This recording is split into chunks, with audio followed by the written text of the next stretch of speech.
Selamat pagi, pendengar setia Radio Cakrawala di mana saja Anda berada. Pagi ini kita berjumpa kembali dalam anugerah dan pemeliharaan Allah bagi setiap orang yang bersandar penuh kepadanya. Sesaat lagi kita akan bersama-sama mengikuti renungan Oasis Fajar Pagi yang akan disampaikan oleh Mayor Okven Tengke. Selamat mendengarkan, Tuhan Yesus memberkati.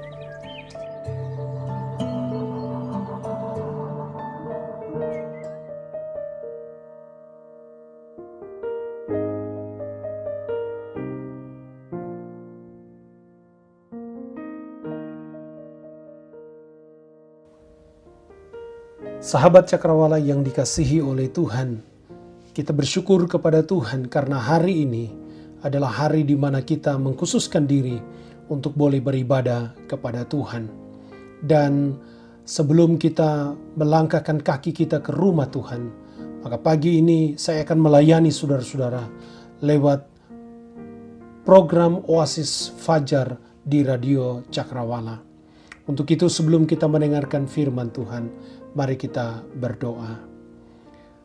Kami memohon berkat Tuhan, tuntunan Tuhan, untuk kami mengerti kebenaran firman-Mu pada kesempatan pagi ini. Kuduskan kami Tuhan, layakkan kami untuk menerima firman-Mu, dan biarlah lewat kebenaran firman-Mu, kami boleh mendapatkan berkat khusus dari Tuhan. Terima kasih Tuhan sudah menolong kami, sudah memberkati kami dari sepanjang malam yang kami lewati hingga pagi ini. Di dalam nama Yesus, firman yang hidup, sumber segala berkat, kami sudah berdoa. Amin. Sahabat Cakrawala yang dikasihi oleh Tuhan, selama 6 hari kita sudah mengikuti renungan tentang kemerdekaan. Inti dari renungan seri kemerdekaan selama 6 hari yang saya sampaikan melalui program Oasis Fajar di Radio Cakrawala ini adalah sebagai berikut. Hari pertama kita mengerti bahwa pada dasarnya manusia dicipta oleh Allah dengan status sebagai orang bebas atau orang yang merdeka. Tetapi manusia menyalahgunakan kebebasan itu dengan memilih, mengikuti dan menaati kehendak iblis. Dengan demikian, manusia jatuh dalam dosa. Dan akibat kejatuhan manusia itu, maka semua keturunan Adam dan Hawa adalah orang yang berdosa dan menanggung hukuman akibat dosa. Hari kedua, kita belajar dari kisah perbudakan Israel di Mesir dan pembebasan Israel. Yang namanya hidup dalam perbudakan atau penjajahan itu sangat-sangat tidak menyenangkan. Apalagi hidup diperbudak oleh dosa dan iblis. Orang yang hidup dalam perbudakan dosa dan iblis, maka dia tidak hanya mengalami kesengsaraan secara jasmani, tetapi juga sangat-sangat sengsara dalam kehidupan kerohaniannya. Hari yang ketiga, kita belajar dari kitab Hakim-Hakim bahwa kasih Allah itu kekal adanya. Walaupun kita sering tidak mampu menaati perintah Allah, namun ketika kita bertobat dan berseru kepadanya, maka Allah selalu bersedia membebaskan dan memulihkan keadaan kita.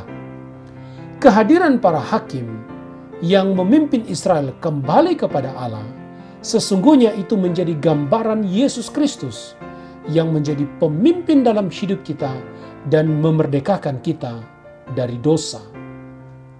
Hari keempat, kita belajar dari Injil Lukas. Kita memahami bahwa nubuatan mengenai kedatangan Mesias, Kristus, itu digenapi di dalam diri Yesus. Kedatangan Tuhan Yesus membawa 2 misi utama, yaitu menyampaikan kabar baik tentang kasih Allah kepada manusia, kasih Allah yang mau menyelamatkan manusia. Dan misi utama yang kedua adalah Yesus datang untuk mewujudkan karya pembebasan bagi mereka yang terikat dalam dosa, yaitu melalui kematiannya di kayu salib. Hari yang kelima, sebagaimana yang dituliskan oleh Rasul Yohanes, kita mengetahui bahwa Yesus adalah kebenaran yang sejati. Siapa yang hidup dalam kebenaran, artinya hidup beriman kepada Tuhan Yesus Kristus, maka ia mengalami kemerdekaan di dalam Tuhan. Hari yang keenam pada hari kemarin, kita belajar dari surat Rasul Paulus kepada jemaat di Galatia, di mana kita diingatkan bahwa tidak ada siapapun orang dalam dunia ini, baik dia hidup di masa lalu, masa sekarang, dan masa yang akan datang, yang dapat membebaskan manusia dari perbudakan dosa.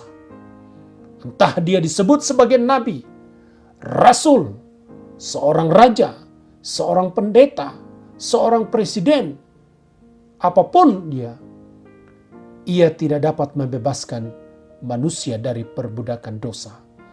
Hanya Yesus Kristus yang dapat memerdekakan kita dari dosa dan kuasa dosa. Nah, sahabat Cakrawala yang dikasihi oleh Tuhan Yesus, hari ini kita akan belajar dari surat Petrus tentang kemerdekaan. Hari yang terakhir dalam program Oasis Fajar seri kemerdekaan. Saya memilih satu pembacaan dari 1 Petrus 2 ayat 16. Teks ini berbunyi demikian.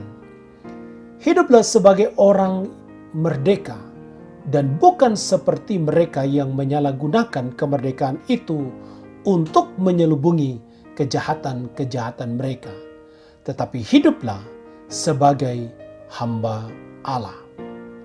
Saudara-saudara, Petrus mengalamatkan surat ini kepada orang-orang yang percaya yang tersebar di seluruh provinsi Asia Kecil pada zaman Kekaisaran Roma. Ini bisa kita lihat di dalam 1 Petrus 1 ayat 1. Mungkin saja beberapa di antara orang percaya ini adalah orang yang bertobat ketika Petrus berkhotbah pada hari Pentakosta di Yerusalem. Orang-orang percaya ini oleh Petrus disebut sebagai pendatang atau perantau. Lalu melalui suratnya, Petrus mengingatkan orang percaya agar hidup sesuai dengan kehendak Allah. Dan juga sekaligus Petrus mengingatkan mereka untuk terus bertekun dalam iman. Walaupun karena iman kepada Tuhan Yesus Kristus ini membuat mereka mengalami banyak aniaya. Mungkin Petrus menulis surat ini sebagai tanggapan terhadap laporan dari beberapa orang percaya yang ada di Asia Kecil tentang penganiayaan yang cukup hebat terhadap pengikut Yesus. William Barclay, seorang teolog, di dalam tulisannya dia mengidentifikasi bahwa tuduhan utama terhadap orang Kristen pada zaman itu yang menyebabkan mereka dianiaya adalah karena mereka tidak setia kepada kaisar. Mereka berkhianat kepada kaisar. Mereka tidak mau menyembah kaisar dan tidak mau mengakui kaisar sebagai Tuhan. Nah, tuduhan ini hampir sama seperti yang dialami oleh jemaat Kristen atau pengikut Kristus yang ada di Tesalonika. Yaitu kalau kita bisa baca di dalam Kisah Para Rasul 17, di sana dikatakan bahwa tuduhan itu disampaikan bahwa mereka semua bertindak melawan ketetapan-ketetapan kaisar dengan mengatakan bahwa ada seorang raja lain, yaitu Yesus. Jadi, tuduhan ini sangat serius. Implikasinya, dampaknya adalah mereka dianggap sebagai musuh negara atau musuh kerajaan Roma. Ada sejarawan yang menuliskan, kalau tentara Roma kalah di dalam perang, maka orang Kristenlah yang disalahkan. ketika terjadi kebakaran hebat di sebuah wilayah di Roma, maka Kaisar Nero pada waktu itu yang berkuasa menjadikan orang Kristen sebagai kambing hitam atau menuduh bahwa pelaku pembakaran kampung atau perumahan di Roma itu adalah orang-orang Kristen. Jadi lihat, pada zaman itu orang Kristen mengalami aniaya yang begitu hebat. Di dalam teks kita tadi, di dalam 1 Petrus 2 ayat 16, saya ulangi sekali lagi, dikatakan di sana, hiduplah sebagai orang merdeka dan bukan seperti mereka yang menyalahgunakan kemerdekaan itu untuk menyelubungi kejahatan-kejahatan mereka, tetapi hiduplah sebagai hamba Allah. Secara sepintas ketika kita membaca ayat ini, mungkin kita akan berkata bahwa ada kesan paradoks atau pertentangan di dalam ayat ini. Karena kalau kita perhatikan, frase yang pertama ditekankan di sana atau ditulis di sana, hidup sebagai orang merdeka. Nah, status kemerdekaan dalam iman Kristen adalah kehidupan yang sudah dibebaskan dari dosa. Iblis dan dosa tidak lagi memperhamba orang yang beriman kepada Kristus. Tetapi perhatikan frase terakhir dituliskan di sana, hiduplah sebagai hamba Allah. Nah, kata hamba dalam bahasa Yunaninya doulos, artinya budak, pelayan atau hamba. Dan kata hamba dalam ayat ini tidaklah berarti orang Kristen diperbudak oleh Allah. Sama sekali tidak. Jadi, jangan kita memahami bahwa ada pertentangan, ada paradoks di dalam ayat ini. Di awal dikatakan hiduplah sebagai orang merdeka, tetapi di akhir dikatakan hiduplah sebagai hamba Allah. Maksud dari kalimat hiduplah sebagai hamba Allah adalah mempersembahkan hidup sepenuhnya kepada Allah. Hal ini kita lakukan sebagai respon kita kepada Allah karena Yesus Kristus telah membayar lunas segala pelanggaran kita. Tuhan Yesus sudah menebus kita dari dosa. Itu sebab firman Tuhan berkata, siapa yang ada di dalam Kristus, ia adalah ciptaan yang baru. Yang lama sudah berlalu, sesungguhnya yang baru sudah datang.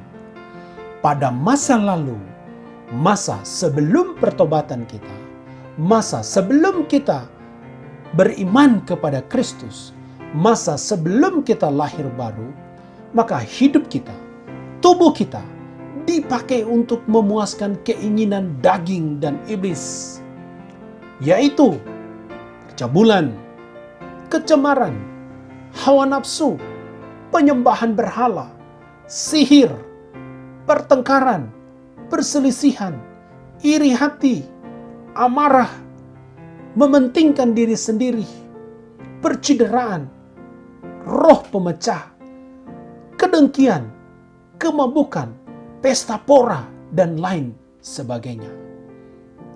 Namun, setelah kita beriman kepada Kristus, maka hidup kita diubahkan oleh Kristus. Hidup kita dibaharui oleh Kristus. Kita menjadi manusia baru. Maka hidup kita, tubuh kita, dipimpin dan dikuasai sepenuhnya oleh Roh Kudus dan firman-Nya. Dan seharusnya yang kita lakukan adalah perbuatan-perbuatan kebenaran atau perbuatan-perbuatan yang menunjukkan hasil dari pertobatan, perbuatan yang menghasilkan buah Roh Kudus, yaitu ada kasih, ada sukacita, ada damai sejahtera, ada kesabaran, ada kemurahan, ada kebaikan, ada kesetiaan, ada kelemah lembutan, ada penguasaan diri. Dan yang tidak kalah pentingnya bagi kita adalah karena kita sudah dimerdekakan oleh Kristus, maka kita harus memberi diri kita untuk melayani Tuhan. Memberi hidup kita untuk dipakai oleh Tuhan di tengah-tengah dunia di mana kita sedang diizinkan Tuhan untuk tinggal. Maka apapun bidang pelayanan yang bisa kita lakukan, mari kita melakukannya.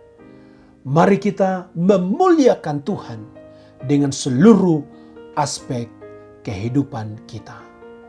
Hiduplah sebagai orang yang merdeka di dalam Kristus. Orang yang merdeka di dalam Kristus adalah orang yang mempersembahkan hidupnya kepada Allah untuk dipakai oleh Allah sebagai alat kemuliaannya. Tuhan memberkati kita. Mari kita tunduk kepala, kita berdoa. Terima kasih ya Bapa di sorga.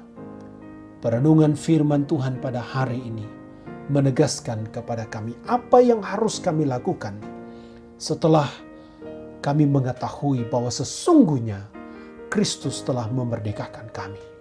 Kami diingatkan untuk mempersembahkan hidup kami, mempersembahkan tubuh kami kepada Tuhan, dan dipakai oleh Tuhan untuk menjadi alat kemuliaan-Mu dimanapun kami ada, dan apapun hal yang bisa kami lakukan sebagai bagian dari pelayanan kami, tolong kami untuk dapat melakukannya dengan sepenuh hati kami, seperti untuk Tuhan dan bukan untuk manusia. Terima kasih ya Tuhan, sebab selama 7 hari ini kami boleh menerima berkat Tuhan melalui perenungan firman Tuhan yang mengingatkan kepada kami, mengajar kepada kami tentang kemerdekaan di dalam iman Kristen. Berkatilah semua pendengar Radio Cakrawala. Berkatilah mereka dalam semua aktivitas mereka. Tumpangkanlah tangan-Mu atas mereka. Buatlah berhasil apa yang mereka kerjakan dan lakukan. Kuatkan iman mereka. Dan bagi mereka yang sakit, mereka yang lemah tubuh, kiranya dijamah, dipulihkan oleh Tuhan. Terima kasih ya Bapa. Terpujilah Engkau. Dengar doa kami. Berkatilah Radio Cakrawala ini ya Tuhan. Di dalam nama Yesus kami sudah berdoa. Amin.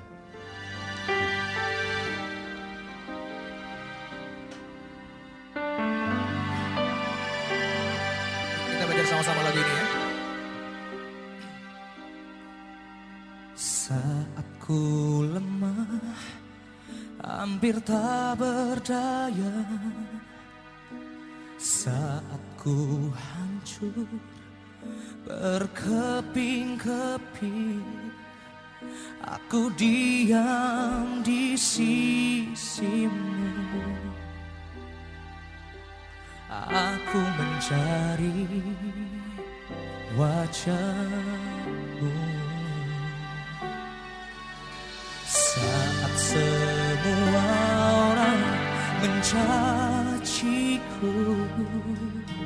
saat mereka mulai menjauh dariku, aku terjatuh dan tersungkur.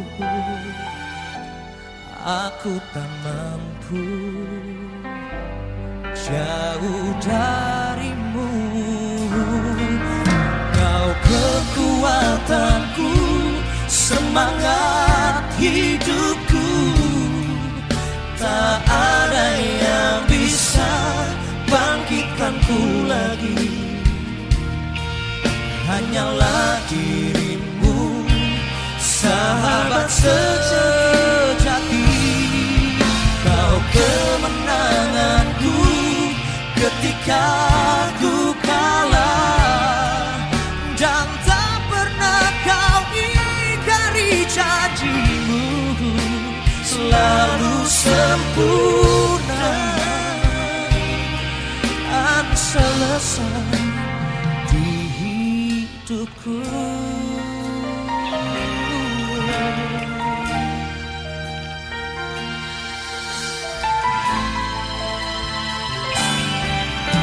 Saat semua orang mencaciku, saat mereka mulai menjauh dariku, aku terjatuh dan tersungkur.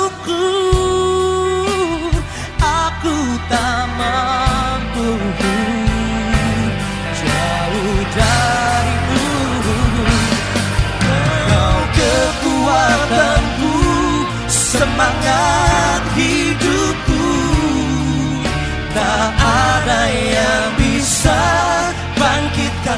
lagi. Hanyalah dirimu, sahabat sejati.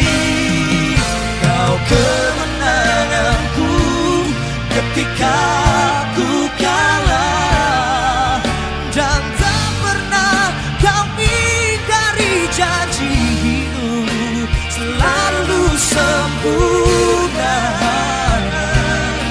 Aku selesai di hidupku.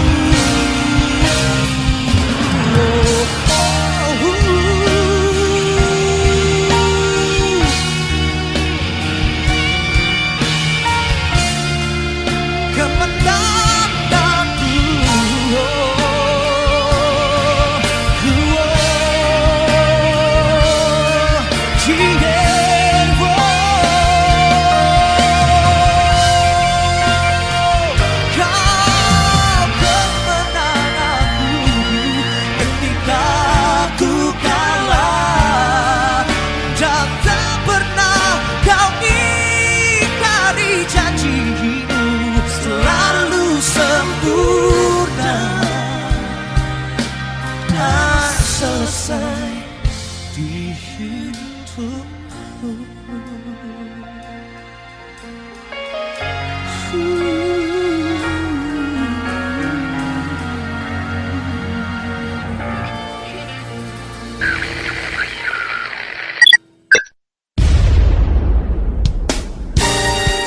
Pastikan Anda tetap bersama dengan kami di gelombang 89,2 FM, The New Cakrawala Radio.